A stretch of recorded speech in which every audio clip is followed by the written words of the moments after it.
Hello friend, welcome to my channel नारी की दुनिया। ये मेरे 9 अक्टूबर का स्टडी चैलेंज है और आज मेरा फास्ट था। मैंने पूजा कर ली थी सबसे पहले, और पूजा करने के बाद घर के काम करने के बाद मैं फर्स्ट स्टडी स्लॉट करने आ गई हूँ। फर्स्ट स्टडी स्लॉट में ब्लॉक 507 की यूनिट 5th कर दी हूँ। तो ये मेरी यूनिट 5th कल कंप्लीट नहीं हुई थी, हाफ आ रही थी। तो मैंने आज, क्योंकि बहुत बड़ी यूनिट थी, काफ़ी ज़्यादा बड़ी होती, इसमें आरटी एक्ट के बारे में और बहुत सारी चीज़ें ऐसी दे रखी थी जो एक बार में कंप्लीट होना इतना आसान नहीं था। तो मैंने सोचा कि इसे कल कर लेंगे। तो आज ये वाली यूनिट मैंने कंप्लीट कर ली। कल आपको भी ये यूनिट पढ़ रही है तो आप इंग्लिश में पढ़ना, हिंदी में मत पढ़ना। हिंदी में बहुत डिफ़िकल्ट दे रखा होता है। आज मैं आपसे डिस्कस करना चाहती हूँ, आपका आज का आपने थंबनेल देख लिया होगा कि हम लड़कियाँ शादी के बाद अपना टारगेट क्यों नहीं अचीव कर पाती। क्यों हम शादी के बाद लड़कियाँ किसी चीज़ को क्यों नहीं कर पाती? क्योंकि हम लड़कियों को सबसे ज़्यादा, हमारा जो मन होता है वो बहुत कमज़ोर होता है। हमारा मन को बहुत ज़्यादा डर लगता है फेल होने से। हर बहुत सारी लड़कियाँ, मेरी भी बहुत सारी फ्रेंड है, वो इसलिए नहीं पढ़ती क्योंकि उन्हें डर लगता है कि वो फेल हो जाएंगी और फिर सब क्या कहेंगे। हमें सब इस चीज़ से डर लगता है कि वो यूँ कहेंगे तो नाकारा है, इस पर तो कुछ नहीं आता, ये तो कुछ नहीं कर सकती। तो इस डर से कि हम फेल हो जाएंगे, सच हम पढ़ते नहीं हैं, उस लाइफ को जीते रहते हैं। और अगर आप पढ़ने को आस टाल रहे हो ना, तो अगर आप पढ़ने को आस टाल रहे हो, अपना कॉन्फिडेंस डाउन कर रहे हो, तो आप पढ़ने को नहीं टाल रहे, अपने करियर को, अपने फ्यूचर को इग्नोर कर रहे हो। एक टाइम ऐसा आएगा कि आप पे समय भी नहीं बचेगा। अब आपके पास 4-5 साल, जिसके पास जितने भी हैं वो साल अपने अचीव कर लो। सिर्फ और सिर्फ लड़कियां इसीलिए नहीं पढ़ती, उन्हें डर लगता है, बहुत ज़्यादा डर लगता है कि हमारे इन लॉज क्या कहेंगे। और बहुत सारी लड़कियां तो ऐसी होती हैं कि अगर मान लो उनके इन लॉज ने कुछ कह दिया, ससुर ने, सास ने या हस्बैंड के, वाइफ ने, तो उनका कॉन्फिडेंस इतना डाउन हो जाता है, सेल्फ इस्टीमेंट इतनी डाउन हो जाती है कि वो हर चीज़ को कहते हैं मेरे बस की तो कुछ नहीं है। अरे तुम याद करो, क्या तुम शादी से पहले भी ऐसी थी? सिर्फ इस डर से कि तुम फेल हो जाओगे, तुम ट्राई भी नहीं करने। तो मैं एक बात कहना चाहूँगी, इसमें कुछ मंजिल मिले ना मिले वो अलग बात है, हम कोशिश ही ना करें वो तो गलत बात है। तुम्हें मंजिल मिले या ना मिले वो तो बात की बात है, तुम कोशिश ना करो, ये तो बहुत ज़्यादा गलत बात है। अगर तुम तैयारी कर रहे हो तो कम से कम कोशिश तो 2 करो। hours later. तो यहाँ मेरा फर्स्ट स्टडी स्लॉट कंप्लीट हो गया था, इससे मैंने नोट बना लिए थे कंप्लीट, और ये मेरे अच्छे से यूनिट हो गई है। मुझे इस वाली यूनिट को करके बहुत अच्छा लगा, क्योंकि बहुत अच्छी यूनिट थी, मुझे इसे करने में बहुत इंटरेस्ट आया। वरना मुझे सीडी भी बोरिंग लगती है बहुत ज़्यादा। जितनी जल्दी मैं सीडी भी करती हूँ उतनी जल्दी भूल भी जाती हूँ, तो इसका मैं बार बार रिविजन करती हूँ। उसके बाद मैं सेकंड स्टडी स्लॉट करने आ गई थी। इसमें जैसे मैंने आपको बताया, मैं डेली कॉम्प्रीहेंशन लगाती हूँ इंग्लिश माध्यम ऐप से। मैं DT PRT की तैयारी करूँ तो उसमें 20 नंबर की इंग्लिश आएगी, और 20 नंबर की इंग्लिश में 5 नंबर का पैसेज आता है। तो पैसेज मेरे बहुत कमज़ोर था, तो जब से मैंने पैसेज लगाने स्टार्ट करे हैं, अब मेरे पैसेज में नंबर नहीं कट रहे। हाँ, मेरे एंटोनियम सिनोनियम में नंबर कट रहे हैं। वो अभी वर्ड पावर इतनी स्ट्रॉन्ग नहीं है, तो धीरे धीरे वर्ड पावर जब बढ़ जाएगी मेरी, तो मेरी स्ट्रॉन्ग हो जाएगी। फिर इसके बाद जो इन्होंने वर्ड दे रखे होते हैं, मैं डेली ये वर्ड नोट डाउन करती हूँ। और अब ना मैं नोटिस कर रही हूँ, जो वर्ड जो इनके पहले थे ना, पहले तो बहुत सारे वर्ड आते थे, अब बहुत कम आ रहे हैं, कम तो नहीं, रिपीट हो रहे हैं वर्ड। तो रिपीट वर्ड तो मैं लिखती नहीं हूँ, जो रिपीट वर्ड मैं नहीं लिखती तो वो बहुत ज़्यादा एक्स्ट्रा वर्ड हो जाता है, तो दो चार होते हैं वो मैं लिख लेती हूँ। फिर मैं इनको रिवाइज़ करती हूँ। मेरे रिवाइज़ करने का तरीका एक ही है, आप भी इसको फॉलो कर सकते हो। जो सबसे पहले दिन के लिखे थे मैंने, सबसे पहले वो, फिर उसके बाद दूसरे, फिर तीसरे दिन के, फिर चौथे दिन के, ऐसे लास्ट वाले दिन के, फिर एक बार उल्टे रिवाइज़, फिर लास्ट वाले दिन के सेकंड लास्ट, थर्ड लास्ट, ऐसे करके फिर पहले दिन पे। उसका फ़ायदा क्या है? उसका सिर्फ एक फ़ायदा है कि जो पहले दिन के मैंने लिखे हैं वो मुझे रट गए हैं। इवन दूसरे, तीसरे, चौथे, फोर्थ डे तक तो मुझे बिल्कुल अच्छे से ऐसा हो गया कि मुझे रट गए हैं ये। और वोकेबलरी रटने के लिए होते हैं, इसमें समझने जैसा तो कुछ है ही नहीं, तुम्हें रटनी है, तो जितनी रट सको रट लो। तो यहाँ मैंने अपना ये 28 सितंबर के और 29 सितंबर के सारे रिवाइज़ करने आ गई थी। और जो इन पे गोले बन रहे हैं वो है क्वेश्चन जिनमें कन्फ्यूज़ हो जाती थी। और अब भी मैं जिन पे कन्फ्यूज़ हो रही थी इन पे स्टार या गोले बना रही थी, लेकिन अब मैं बहुत कम कन्फ्यूज़ हो रही थी। कई पे क्वेश्चनों में तो नहीं हुई, लेकिन हाँ किसी में हुई थी, तो मैंने स्टार और गोला बना लिया था। तो आप भी ऐसे रिवाइज़ कर सकते हो। इस वाली ऐप को डाउनलोड करो, इंग्लिश माध्यम ऐप, यहाँ से टेस्ट लगाओ। अब देखो, डर मत जाना पहले ही टेस्ट देख के, मैंने कहा ना, डर मत जाना पहले ही टेस्ट देख के कि हमारे तो मार्क्स ही नहीं आ रहे। हम तो डर हो जाता है, हमारी मन की शक्ति इतनी कमज़ोर है कि वो पहली चीज़ देख के डर जाती है। तुम ट्राई करो, तो धीरे धीरे सारी चीज़ हो जाती है। अपना माइंड को इतना भी वीक मत बनाओ, उसे स्ट्रॉन्ग बनाओ। बहुत लोग बोलते हैं कि हम डेली अपने आप को टारगेट देते हैं, बट वो अचीव नहीं हो पाता। बहुत लोग बोलते हैं डेली टारगेट होता है, अचीव नहीं हो पाता। यहाँ सबसे पहले मैं अपना थर्ड स्टडी स्लॉट करने आ गई थी, और थर्ड स्टडी स्लॉट में मैंने एवरेज की 25 क्वेश्चन तो कर लिए थे, आगे के 25 क्वेश्चन मैं कर रही हूँ। और ये गगन प्रताप सर की वीडियो है, यहाँ से मैं 25 क्वेश्चन आगे के कर रही हूँ। ये मैंने इनकी PDF निकलवा ली थी। टोटल इस वाली शीट पे 75 क्वेश्चन है, तो मेरे 25 हो गए, 25 आज मैंने कर लिए थे तो 50 हो गए। तो ये वाली शीट कंप्लीट हो जाएगी। फिर सेकंड शीट है, तो यहाँ मेरी एवरेज कंप्लीट हो जाएगी। और यहाँ पे जो मैं देख रही हूँ ना, जो क्वेश्चन मुझे सॉल्व नहीं हो लास्ट में, मैं वो देख रही हूँ। मुझसे 25 क्वेश्चन करने में काफ़ी टाइम लगा, मुझे 25 क्वेश्चन करने में 20 मिनट लगे, क्योंकि अभी मेरी प्रैक्टिस इतनी ज़्यादा लेवल की हुई नहीं है। तो जो जो क्वेश्चन मेरे गलत हुए वो मैंने देख लिए इनकी वीडियो से, कहाँ से कौन सा क्वेश्चन गलत हुआ है।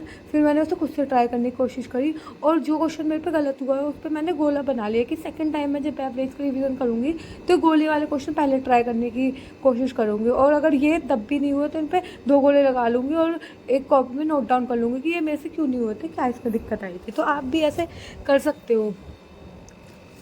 हाँ, तो बहुत सारी लड़कियां ये बोलती हैं कि उनके तो टारगेट ही अचीव नहीं हो पाते।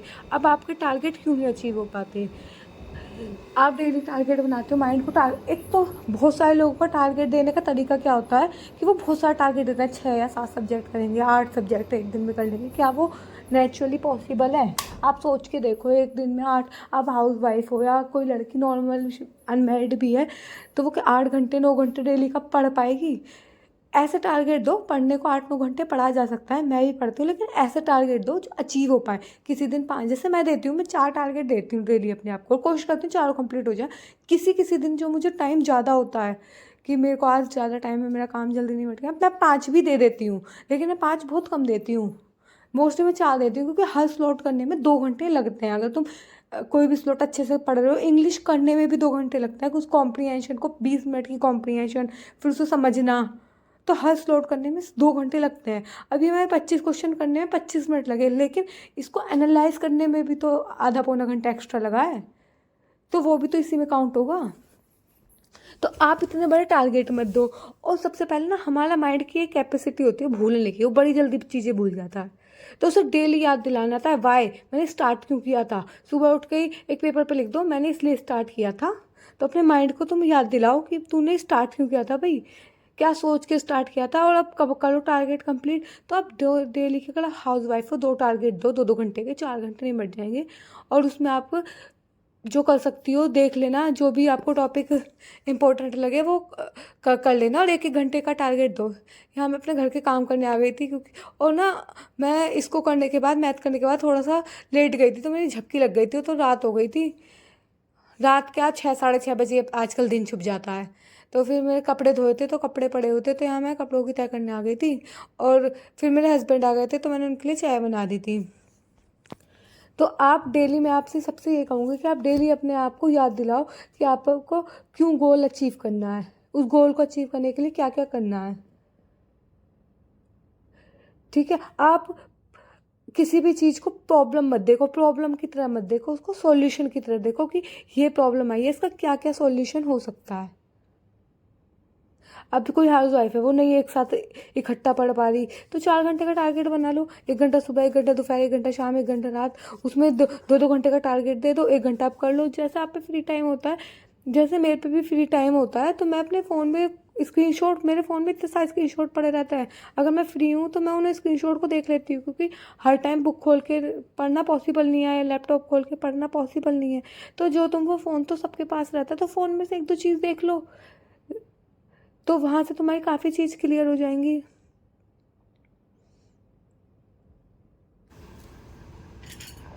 तुलसा महारानी नमो नमो, हर की पटरानी नमो नमो, तुलसा रानी नमो नमो, हर की पटरानी नमो नमो।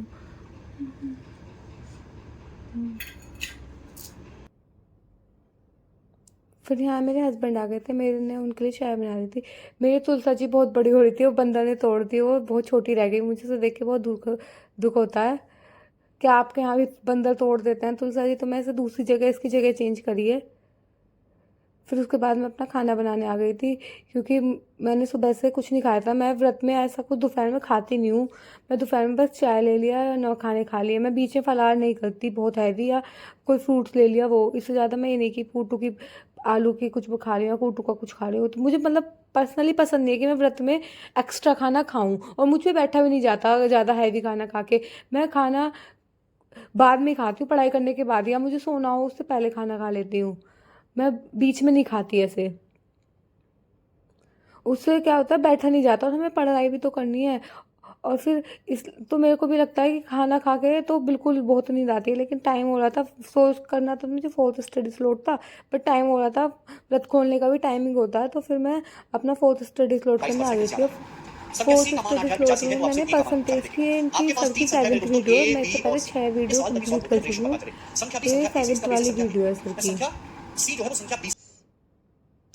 तो यहाँ मैं करने आ गई। यहाँ मैंने अपना सूट चेंज कर लिया, क्योंकि वो सूट थोड़ा हैवी था और मुझे उसमें काफ़ी ज़्यादा गर्मी लग रही थी। तो रात का टाइम था, तो मैंने सोचा कंफर्टेबल कपड़े पहन लूँ।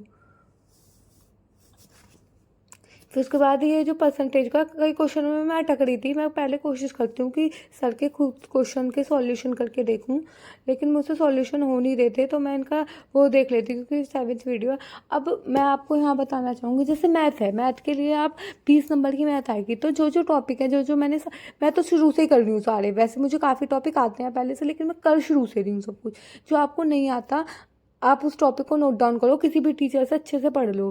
कोई भी टीचर, आदित्य रंजन सर हैं या गगन प्रताप सर हैं, बहुत अच्छा पढ़ाते हैं। फिर रीजनिंग के देखो, या पहले प्रीवियस ईयर लगा के देख लो। जैसे किसी ने मुझसे पूछा था स्टार्ट कैसे करें, पहले एक बार प्रीवियस ईयर लगा के देखो। और CDP के लिए NIUS ही पढ़ने ज़रूरी है। उसके लिए 502, 506, फिर 507, तो पढ़ने सारे हैं। ऐसा नहीं है कोई सा छोड़ना, सारे पढ़ने हैं। तो मैथ के भी प्रीवियस ईयर लगा के देखो, तो प्रीवियस ईयर से तुम्हें पता चलेगा कि परसेंटेज से 2 क्वेश्चन आते हैं, किसी पेपर में 1 भी आता है, और कौन से टॉपिक से कौन सा क्वेश्चन आता है। तो वो तुम्हें जो तुम देखोगे जब आइडिया लग जाएगा। तो इनकी 1.5 घंटे की सर की वीडियो होती है, सारी वीडियो इनकी 1.5 घंटे की होती है, और उसे करने में 1.5 घंटा तो लगता ही है, और किसी किसी में थोड़ा ज़्यादा टाइम भी लगता है, जब मैं खुद से सॉल्व करने की कोशिश करती हूँ, क्योंकि मेरा रहता है कि मैं खुद से सॉल्व करके देखूँ मेरे कितना टाइम लग रहा है। और मुझे एक क्वेश्चन में 1 मिनट तो लगता है। मेरे ऐसा अभी टाइम मैनेजमेंट नहीं हो रहा, लेकिन हाँ, धीरे धीरे मैं प्रैक्टिस करूँगी तो मेरे से टाइम मैनेजमेंट भी होने लगेगा। तो तभी तो मैं मैथ को भी ऑल्टरनेट डे पे कर लेती हूँ। कल तो मैंने मैथ नहीं करी थी, लेकिन मैं कोशिश करती हूँ मैथ को भी ऑल्टरनेट डे पे करूँ। अगर मैं ऐसे करूँगी तो मैं 4 to 5 मंथ में पूरी मैथ कंप्लीट हो जाएगी। एवरेज तो मेरा कंप्लीट हो गया है, परसेंटेज की मेरी 7th वीडियो, तो अब मेरा परसेंटेज भी कंप्लीट हो जाएगा। और अर्थमेटिक ही करना है, एडवांस के तो सिर्फ 2 ही टॉपिक करने हैं, क्योंकि डीटेबलाइजी बाकी टॉपिक पूछता ही नहीं है। मैंसुरेशन करनी है और एक नंबर सिस्टम करना है, बाकी अलजेब्रा, ट्रिग्नोमेट्री, ज्योमेट्री, ये तो सब पूछता ही नहीं है डीटेबलाइजी। अगर आप प्रीवियस ईयर लगा के देख लो, ये नहीं कि सारे ही पेपर करना स्टार्ट कर दो, देख लो ये तो पूछ ही नहीं रहे, ज्योमेट्री पूछ नहीं रहे। और ज्योमेट्री की 60-70 वीडियो है, कभी तो आप 60-70 वीडियो देख लो और पता चले वो तो टॉपिक ही नहीं आ रहा। तो एक बार नज़र मार लिया करो कि कौन सा टॉपिक कहीं से आ रहा है। जैसे GS में बहुत सारे टॉपिक है, सेंसस से क्वेश्चन है, मिट्टी से क्वेश्चन है, तो आप देखोगे फोक डांस से क्वेश्चन है, तो आपको देख के आइडिया लग जाएगा। और मेरी सभी हाउस वाइफ से रिक्वेस्ट है कि कोशिश तो ज़रूर करो, तुम्हें मंजिल मिले ना मिले कोई बात नहीं, लेकिन अपनी तरफ से ट्राई, इस डर से ट्राई मत, गिव अप मत करो कि तो लोग क्या कहेंगे, फेल होने के डर से गिव अप मत करो। जो होता है अच्छे के लिए होता है। क्या पता तुम्हारा सपनों की दुनिया तुम्हारा इंतजार कर रही हो और तुम्हें एक स्टेप लेने की ज़रूरत है। अगर तुम स्टेप ही नहीं लोगी तो तुम तो कुछ कर ही नहीं पाओगी। बाकी तुम्हारे अपने ऊपर है। लोग बहाने देते हैं, हम पे टाइम नहीं है और हमारे बच्चे हैं, करने वाले सब कर लेते हैं। अगर आप कोशिश करोगी तो नथिंग इज़ इम्पॉसिबल, कुछ भी इम्पॉसिबल नहीं है। धीरे धीरे ट्राई करो, हैबिट बन जाती है। ऐसा नहीं है हैबिट नहीं बनती, धीरे धीरे चीज़ों की अपने आप हैबिट बनती चली जाती है। तो ये इसके क्वेश्चन हो गए थे। इसमें अराउंड इन्होंने 40 नहीं 25 या 30 क्वेश्चन कराए थे, तो ये सारे मैंने कंप्लीट कर लिए थे, नोट डाउन करती। और इन क्वेश्चनों में मुझे बड़ी दिक्कत हो रही थी, क्योंकि बहुत ज़्यादा कैलकुलेटिव थे, और मैं खुद से कैलकुलेशन करके देखती हूँ पहले साइड में, तो कैलकुलेटिव इतने ज़्यादा थे कि मुझे कैलकुलेशन करने में साइड में दिक्कत हो रही थी। इतने ज़्यादा कैलकुलेटिव लेकिन ये प्लस भी इतने कैलकुलेटिव नहीं पूछता तो है लेकिन इतने नहीं पूछता।